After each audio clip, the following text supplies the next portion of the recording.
এবং এই কারণে আপনি কিন্তু চাইলে যে কোনো সময় আপ এন্ড ডাউন করতে পারবেন। আমরা যে যে ডিপাবলিক পেন গুলো দিয়ে আপ স্ট্রোক ডাউন স্ট্রোকটা ভালোভাবে দিতে পারি, সেম এরকম জিনিসগুলোতেও হবে, কিন্তু একটু জাস্ট কম হবে। জাস্ট এটা কিন্তু আপনারা যারা একদম বিগিনার লেভেলে আছেন তারা কিন্তু জাস্ট এই নর্মাল পেনগুলো দিয়ে এইভাবে জাস্ট ট্রাই করতে পারেন। আপনি যদি জাস্ট একটু বেশি প্রেসার দেন তাহলে দেখবেন you can write so board in this position. Look, আমি যখন একটু কম প্রেসার দিয়েছি, একদম কম, এবং এখন বেশি প্রেসার দিচ্ছি, ওটা হচ্ছে কম প্রেসার দিচ্ছি অ্যান্ড আবার সেম। সো আপ অ্যান্ড ডাউনটা কিন্তু অটোমেটিক্যালি হয়ে যাচ্ছে। সো যাদের কাছে ডিপাবলিক পেন গুলো নেই তারা জাস্ট এরকম নর্মাল পেন দিয়ে আপ স্ট্রোক ডাউন স্ট্রোকের মতো করে পারফেক্টলি লিখতে পারবে। আমি এখন এফ লিখবো, ঠিক আছে?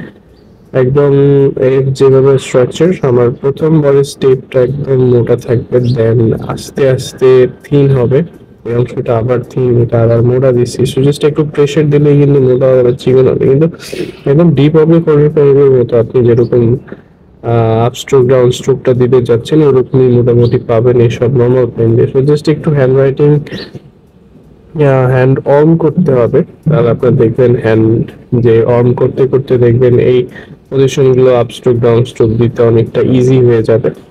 তো এই অংশটা দেখবেন বোল্ড থাকে যখন আমরা ডিডব্লিউ ফোল্ডার দিয়ে লিখি, এবং এটা একদম থিন থাকে। সো সেম জিনিস, জাস্ট একটু যদি প্রেসার বেশি দেন দেখবেন আপনার অনেক বোল্ড হবে, আর যদি একটু কম প্রেসার দেন একদম থিন পজিশনটা ক্রিয়েট হবে।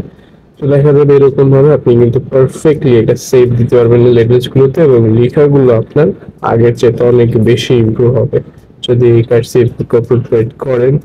আই হোপ যে এই টেকনিক গুলো জাস্ট একটু মাথায় রেখে করলে আপনার লেখা আরো অনেক সুন্দর হবে।